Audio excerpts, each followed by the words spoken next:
One of the best things about hiking in Scotland is that each trip to the mountains is unique in its own way, and in this adventure I'd be heading to one of Scotland's best known Munros in search of new views and a new area to explore.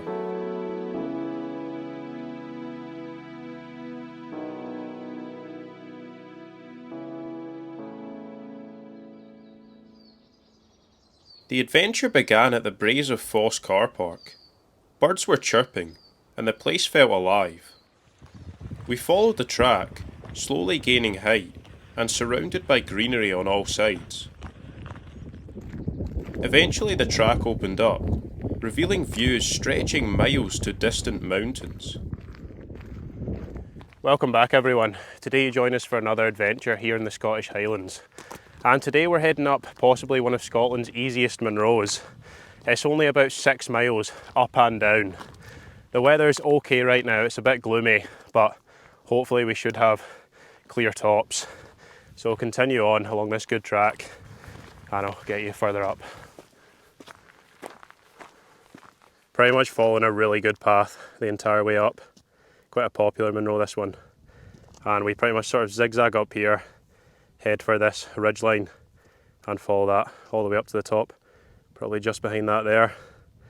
Not too bad. Let's go.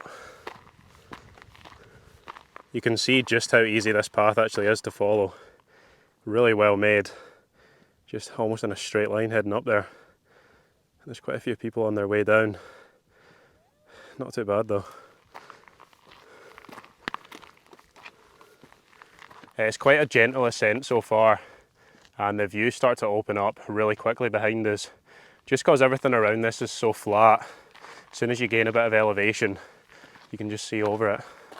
So yeah, I'm sure once we get to the top, the views will be really good. If it stays clear, hopefully it will.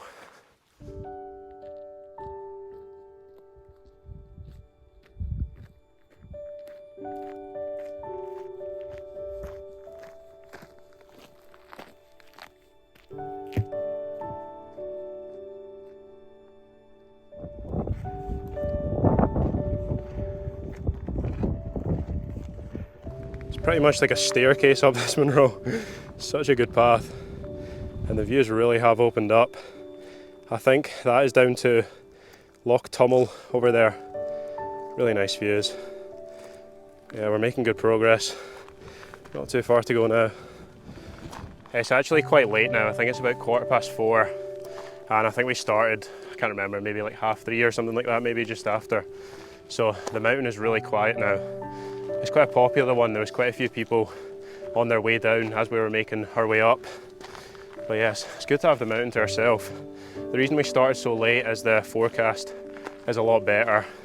It said it was poor visibility earlier, and now it's pretty good visibility, so hopefully the forecast stays right and we get some views up the top.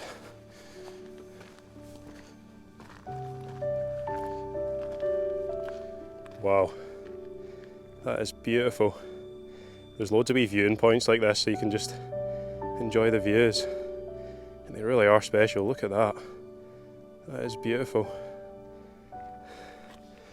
Up we go, zigzagging our way up the mountain.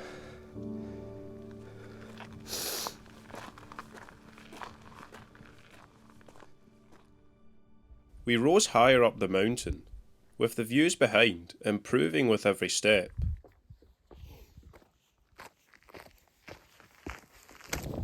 The track was well signposted to prevent anyone getting lost in poor visibility, but with a clear view ahead, we continued on, crunching the rocks beneath our feet.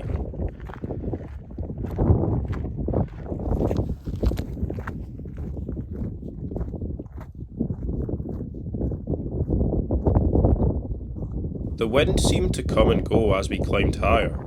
Strong gusts would sweep across the mountain, and then seconds later, silence. That must be the summit, just up there. Really not too far now, and look how gradual it is as well. It really has got less steep in the last kilometre or so. And the views have opened up to familiar mountains. That's looking into the Glen Lean Munros just there, and just peeking through there is Ben Moran Stibinian. Really nice to see those again. Not too far to go now though, just making our way over a boulder field, sorry. Not too far. I can't believe how still it is up here. There's literally not a breath of wind. There was a little bit on the way up, and it's forecast like sort of 20 mile per hour gusts, which isn't too bad anyways, but there's literally no wind up here. Really is the perfect hiking conditions. It's not too warm either. I think that's just because we're starting so late in the day. But yeah, it's been really enjoyable so far, and I'm excited to get to the top and hopefully get some views.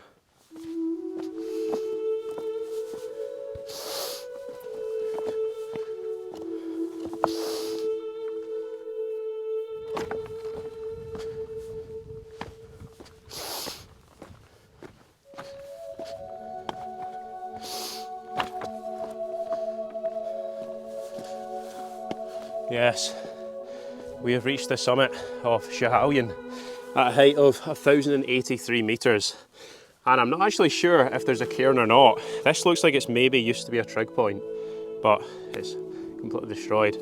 Quite surprising considering how popular a Munro it is. But yeah, that was fairly easy. Definitely a good one for beginners, and the views are absolutely incredible if you get a day like this.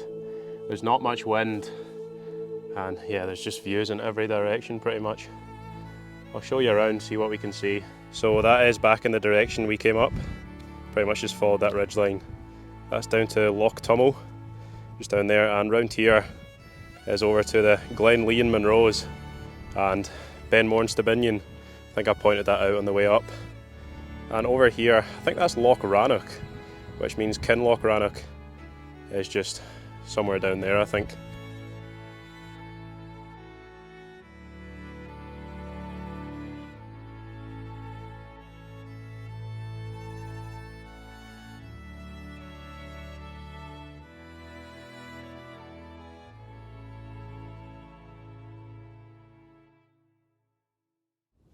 Actually quite steep drops off the edge here. And look at that. Absolutely beautiful. That looks like a house down there. That is incredible. Look at that road as well. Mental.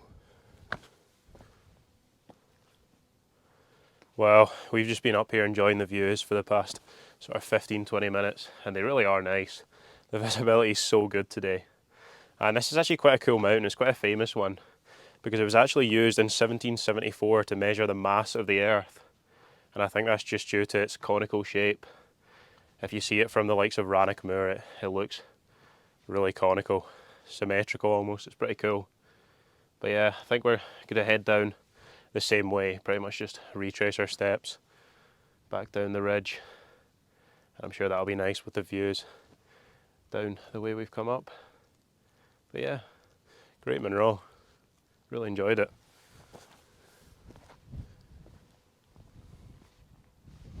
We enjoyed the views for a while longer, and eventually decided it was time to head down the mountain. Let's go.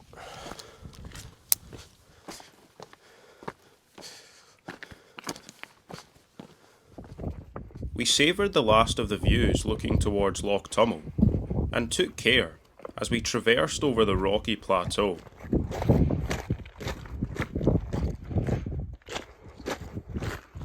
That's us made it through the boulder field now, and there's definitely a few sections there that you need to watch out for leading up to the summit, especially on the downhill. There's just huge boulders, and if you're not careful you could definitely twist an ankle. But apart from that, the path's been amazing, really easy to follow. There's huge cairns as well to stop getting lost if it's misty. Obviously that's not a problem today because of the amazing visibility. But yeah, pretty much just a good track on the way down now, so the hard part's done. You can probably make out our path just there, and we pretty much just follow the ridgeline heading towards Loch Tummel. Probably just going to end the video here because it's just the same way back down. I hope you've enjoyed this video. It's definitely a great Munro for beginners. It's a fairly easy path up, and it's not too far, being only 6 miles for the whole route. If you have enjoyed it, then make sure to leave a like and subscribe. It really helps the channel out, and I'll hopefully see you guys next time for another adventure. Let's go.